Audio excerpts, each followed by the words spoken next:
Bonjour à tous. Alors aujourd'hui, je vais vous présenter le jeu Album. C'est le dernier jeu sorti des éditions Acting Games. Alors pour ceux qui connaissaient, c'est les mêmes jeux que Feelings qui se trouvent ici. Et donc c'est un jeu réalisé par Karim Minidré et Maud Chalmel pour l'illustration. Je vous montre tout de suite à quoi ça ressemble.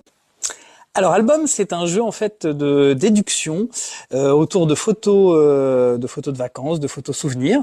Et donc c'est à partir de 8 ans et plus, pour des parties de 2 à 6 joueurs et pour des parties de 30 minutes. Donc l'idée, c'est un petit peu comme un Dixit, si vous voulez. Si vous connaissez Dixit, vous allez tout de suite reconnaître les similitudes dans la mécanique de jeu. L'idée, c'est on va venir piocher secrètement une des photos parmi les très belles illustrations ici comme ça qui sont proposées. Alors, il y en a des rigolotes, hein, il y en a des... Peut-être qu'on en évitera certaines, mais bon. Elles sont très jolies, elles évoquent du coup des émotions. Vous voyez, je vous en montre quelques-unes, une dizaine. Je vais en choisir une secrètement. Et ensuite, par rapport à cette photo, je vais devoir venir piocher des indices, ici dans la petite pile à indices qui est là. C'est l'échelle de mes ressentis. Et je vais devoir venir classer ces indices en fonction de ce qu'ils ont évoqué pour moi par rapport à cette photo.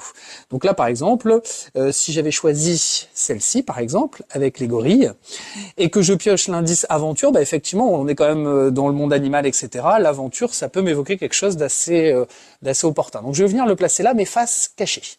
Ensuite, j'en pioche un deuxième parce que j'ai le droit à 4 indices. Alors comment je sais que j'ai le droit à 4 indices? Grâce à cette échelle de parcours qui est là placée. Total, mais on ne joue qu'avec 6 tuiles manches. Et donc on va calculer nos scores, notre score commun, en additionnant toutes les étoiles visibles, celles qui du coup ont été acquises grâce à la découverte des photos mystères. Et donc après, l'idée c'est que on a un tableau des scores comme ça, qui va nous indiquer collectivement, est-ce qu'on a plutôt fait un parcours de débutant, un parcours prometteur, un parcours inattendu, ou alors l'incroyable parcours avec 21 étoiles et plus. Alors je vais essayer de vous montrer un peu plus des photos qui sont contenues. Là vous voyez par exemple, ça représente plus ou moins le toilette d'un bar. Là ici quelqu'un qui serait peut-être dans l'ennui, au pressing.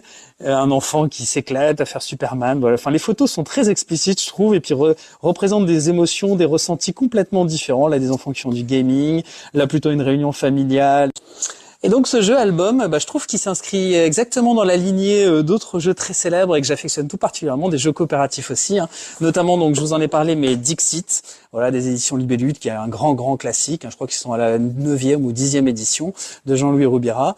Ça rejoint aussi un petit peu Feelings que j'utilise chaque année sur les émotions, ou même chose, on va devoir par rapport à une situation lue cette fois-ci exprimer des émotions et agir coopérativement.